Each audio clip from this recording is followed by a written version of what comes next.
Patuloy na nagbibigay serbisyo. Pag-asa at saya. GMA Regional TV. Kapuso ng bawat Pilipino.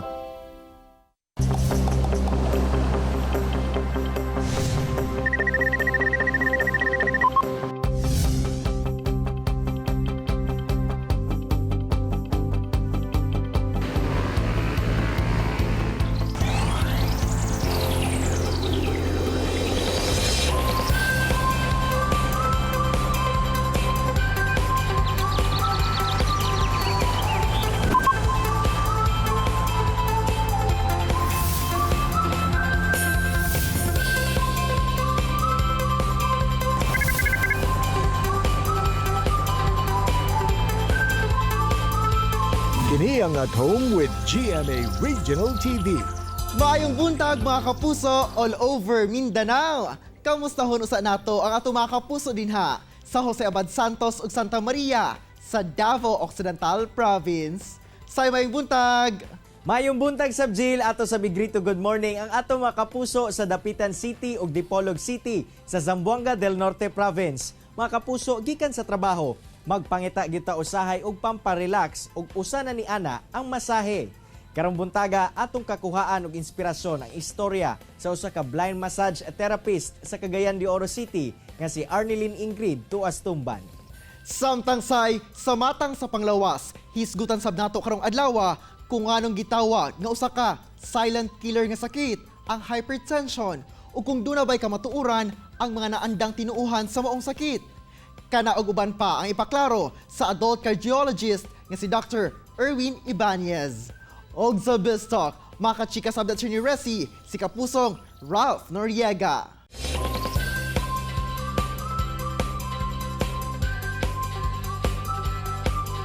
Galaw-galaw na mga kapuso, pinaagi sa At Home with GMA Regional TV Dance Challenge. Sayaw na, kauban ang mga maabtikon, matinabangon o gahot sa tanan ng mga miyembro sa Sangguniang Kabataan kon SK sa Barangay Mintal, Davao City.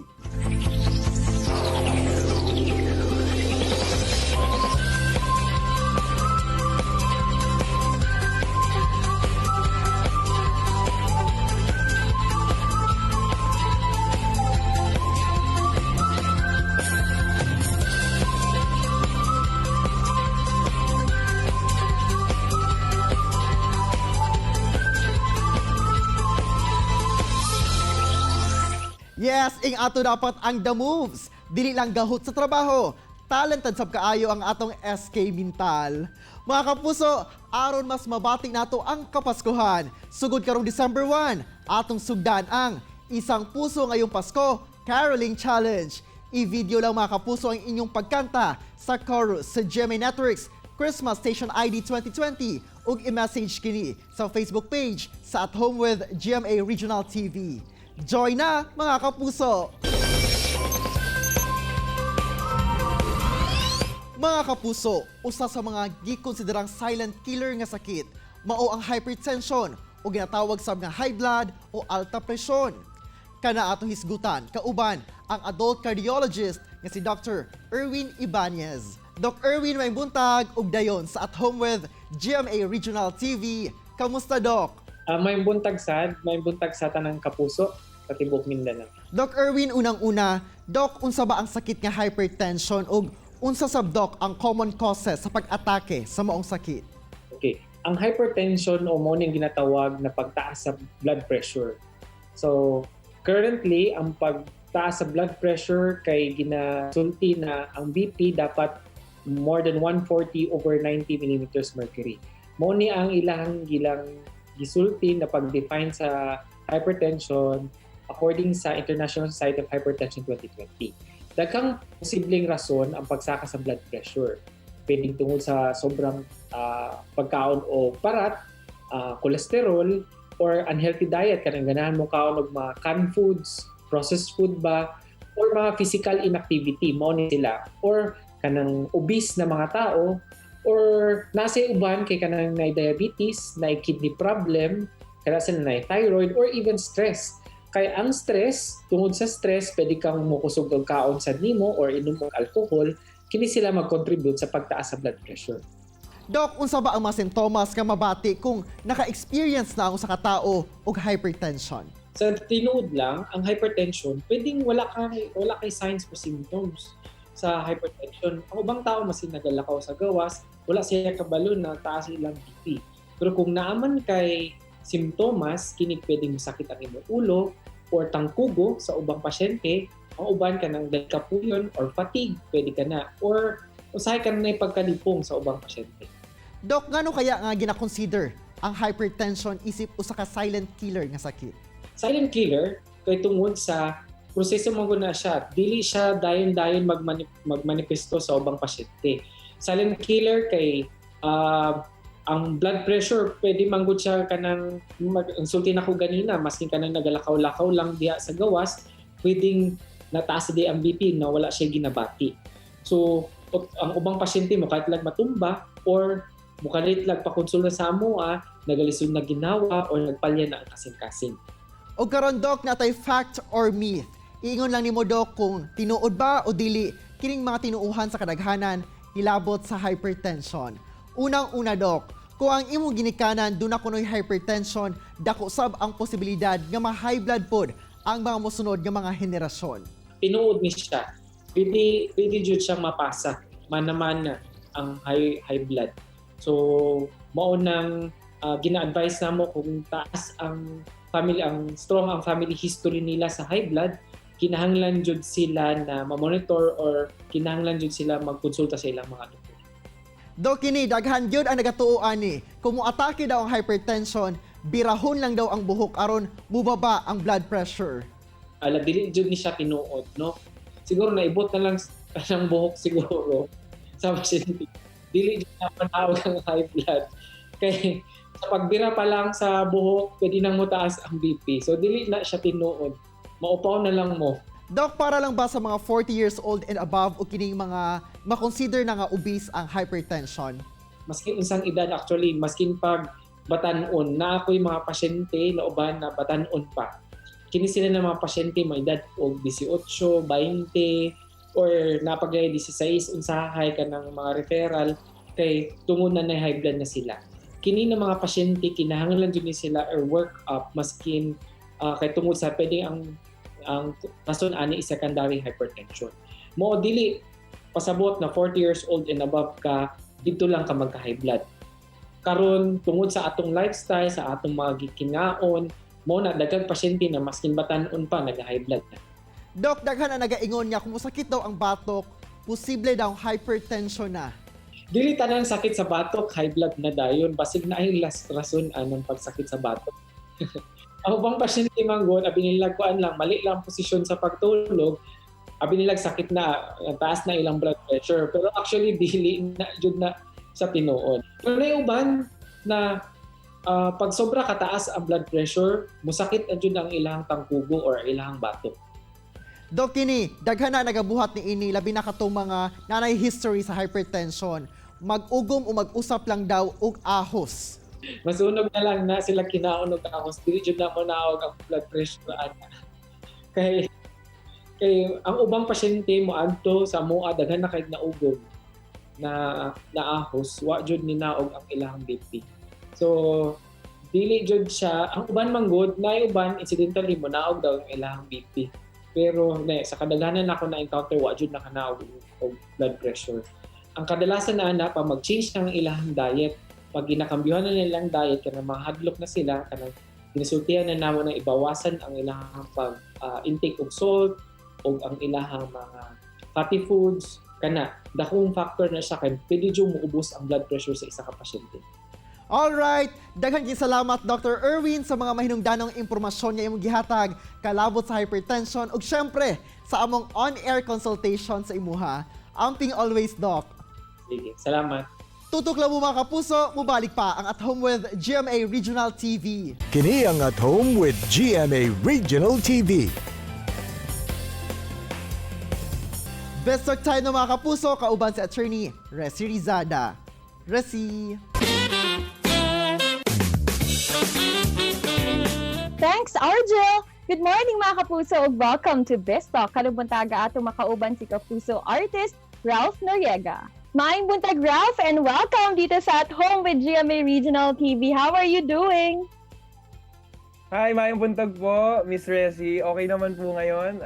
Sa totoo lang po, pinagandaan ko po talaga tong interview na to. Aba? Hello po.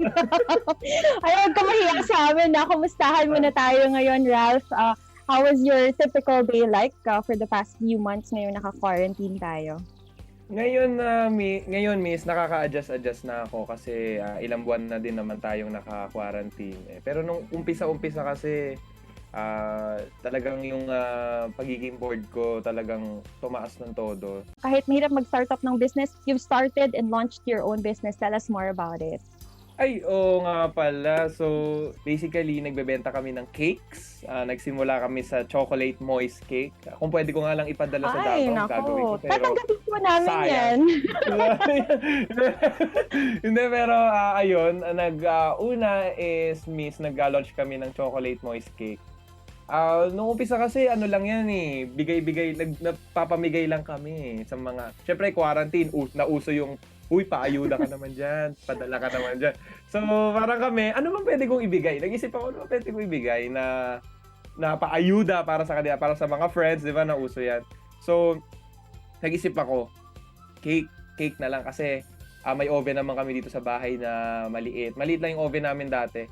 And, nagtry ako mag-mix ng cake. Nag-aral ako. Sa YouTube ko lang siya inaaral. Siguro ano yung mga tips mo kaya sa ating mga kapuso, lalo na rin dito sa Mindanao on how to start up their own business? I'm sure you've also encountered yung siguro mga struggle and mga challenges no, in going about it. Ano ba mga advice mo naman para sa kanila? Sa akin, wag lang kayong wag kayong matatakot na magnegosyo. Kasi ano yan eh, parang sugal lang negosyo eh. Hindi mo alam kung matatalo ka at hindi mo alam kung mananalo ka. Pero kung kung magdo-double time ka at e-effortan mo talaga to ng sobra, tingin mo ba matatalo ka? So, ang ano talaga, ang pinaka-secret talaga, di na to secret kasi sasabihin ko na. Ang pinaka-secret talaga dyan is yung sipag. Yung sipag at huwag kang magmamadali. At huwag kang matatakot tumalon. Kung kailangan mo tumalon ka na doon. Huwag ka na magdalawang isip kasi once na nagdadalawang isip ka, tumatagal lang yung oras. At yung oras na yun yung kailangan mo para magsimula. Huwag kang matatakot magnegosyo. So, ayun lang. Yun, what can we look forward to sa character mo naman dito sa Anak ni Waray versus Anak ni Biday? Nako, yung character ko nga, ibang-iba kung paano ako ngayon. Kasi yung character ko dito, si Lander, best friend ako ni Kokoy, which is yung leading man. Si Migo Adeser. Ako kasi yung niya yung tipong parang minsan konsensya niya. Kasi si Kokoy, may mga ginagawa siyang minsan na hindi na tama, na hindi na dapat ginagawa. And ako yung nagsasabi sa kanya na, hoy, teka, hindi na tama yan. So ako yung character na yon. Ako yung best friend niya na parang kapatid niya. So yun. Sa totoong buhay, ganun ka rin ba na klaseng kaibigan, Ralph? Yes, Miss, sa totoo lang, ganun na ganun ako sa totoong buhay. Kasi ako yung lapitan ng mga kaibigan na may problema. Kaya ko Ako yun lapitin ng mga chicks, hindi naman. Pwede mong sabihin niya. Pwede. Hindi naman, pero hindi ko na minsan iniintindi yung mga ganun, yung mga chicks. Kasi kusa namang lalapit yan. I mean, ako naman, hindi naman ako suplado and hindi naman ako para hindi sila pansinin. So, meron naman, hindi ko naman sinasabi wala, pero humble lang. Gusto namin ikaw makausap pa for the rest of the morning, but eto muna, Ralph, please invite lahat ng ating mga kapuso all over Mindanao na panoorin. Of course, si Lander at abangan pa ang mga episodes ng Anak ni Waray versus Anak ni Biday. Ayun, mga kapuso natin dyan sa Mindanao, iniimbitahan ko po kayong manood ng Anak ni Waray at Anak ni Biday. Magbabalik na po kami at marami pa po kayong aabangan na eksenang mabibigat at ito po ay pinaghirapan namin para sa inyo. At sana po ay ma-follow nyo ako sa aking Instagram at Twitter account, Ralph Noriega. So maraming salamat po mga kapuso natin dyan sa Mindanao. And Miss Resi, maraming salamat po for having me here. And sana po hindi pa to ang huli. Sana magkita pa tayo soon. Yes, we'll look forward na makabisita ka ulit dito sa Mindanao and of course dito sa At Home with GMA Regional TV. Dagan kayong salamat! Thank you po. And that was Kapusong Ralph Noriega. Tutok lang mga kapuso, kay mabalik pa ang At Home with GMA Regional TV. Kini ang At Home with GMA Regional TV.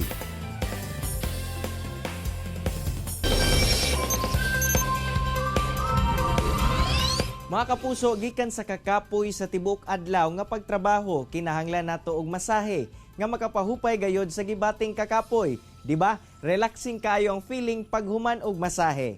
Apan karong panahon sa pandemya, mga kapuso, kamusta kaha ang mga massage therapist? Kana ang atong sayron kauban ang blind massage therapist nga si Arnelyn Ingrid at Tuas Tumban dinhi sa Cagayan de Oro City. Ma'am Arnelyn, mayong buntag og dayon sa At Home with GMA Regional TV. Kamusta, ma'am? May buntag pod, Cyril, may buntag pod sa tanan, mga kapuso. Okay lang. Ma'am Arnelyn, una na to isgutan ang imuhang trabaho. Unsa ba ang rason, ma'am, nga nawad-an ka og vision? Na ako'y na-diagnose akong mata sa retinitis pigmentosa na hinahinay og weak ang nerve sa retina.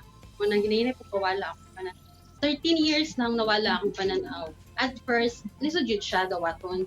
Kung naa sa mga sitwasyon nga maka-feel ka og anxiety, prayer lang sa Ginoo nga madawat nako ang sitwasyon nako bisag na nabulong nako sa ibutang nato disabled or PWD. Acceptance lang ang important. Ma'am, paunsa sab ka nahimong usa ka massage therapist ug unsa ang nagtulak kanimo nga mo engage niini? Sa primero, sa nag-stay pa ko sa balay pagkadayon ako ka-blind, akong uncle nag-encourage sa ako nga sa tanan nga sitwasyon dili lang nga mag-training ko, paningkamutan ako nga ma-independent ko sa akong ginikanan. Ma'am, unsa ba ang mga trainings nga imong giagian aron makahibalo ka sa saktong paagi sa pagmasahe? Yes, sir. Nag-training ko sa DSWD Zamboanga. 1 year ang training dito. Unsa ba ang sistema sa inyong massage service? Home service ba ni o aduna ba gayud kamoy clinic dinhi sa syudad? Sa wala pa'y pandemic, nagid ni pesto. Clinic siya, private. Sa karon, home service na amo ang kuan kay kuan nabuhian naman ang clinic, wala naman, close man. Ang sa home service naalagi pipila nga suki-suki ra gid namo nga mo ay naka suporta sa among pagkaon ra. Ma'am Arnelyn, sa imong trabaho isip massage therapist, paunsa ba ang kwentada sa imong sweldo? Sharing, sir, sa kuan sa clinic nga rate is 250. Bali 110 bali amo na 140 ang sa clinic. Ma'am, kani adto mga pila pod ang imong income nga mauli sa matag adlaw ug igo ra ba ni sa galastuhon sa imong pamilya? Depende man siya kay, pero ang maka-minimum gyud ni naa sa mga 300 to 500. Maigo-igo ra gyapon, sir. Ang imuhang bana, ma'am, unsa pod ang trabaho? Masayista pod, sir. Parehas mi duha. Ma'am, sanglit na kining home service naman no, ang imuhang paagi sa pagpamasahe karong panahona. Kamusta ang kita, ma'am? O igo-igo ba sa pang-adlaw-adlaw nga paginabuhi? Kung i-compare sa una, different siya. Karon maka-income galing ni tama na gid siya sa pagkaon. Kuan naman siya, twice or thrice a month. Depende kung makamasahe mi og makahandle mi dito isa duha na nara gid sa 300 ang rate. Isa duha nara gid na. Kami duha makamasahe, makalipo ka pin. Unsa ba ang nag-inspire kanimo, ma'am, nga magpadayon sa pagpaningkamot sa kinabuhi taliwala sa imong kondisyon? Kinahanglan magita maningkamot kay dili lang basta nga magsigitag pa nga istong ginikanan, kinahanglan ta barog para sa tong kagalingon. Then usa pa nagkapamilya na pud ko para sa pamilya, para sa anak, mga anak. Lastly, ma'am, imuhang panawagan ngadto sa ato ang dunay mga malumong kasing-kasing nga mutabang kaninyo. Kinsa man ang naay mga maluluyong kasing-kasing na nga makatungkol sa amo ang mga uh, blind or mga persons with disability nga, especially sa mga blind kay mogit ang pinaka sentro affected karon nga naay pandemic tungod sa among klase sa among trabaho is man to man handle gyud, so makahatag sa among mga pangadlaw-adlaw nga panginahanglanon. Daghang salamat Ma'am Arnilyn sa imong oras ug gigayon nga gihatag sa At Home with GMA Regional TV. Stay safe and healthy, ma'am. Thank you, Sir Cyril, sa mga kapuso nga nakadungog karon. Tayong salamat sa tanan. Side daghan gayud ta og nakatunan gikan kay Dr. Erwin Ibanez, labot sa hypertension, sama na lang sa dili dayon kini naga-manifest sa ubang pasyente. Busa, pwedeng wala ginapati apan taas na di ay ang blood pressure.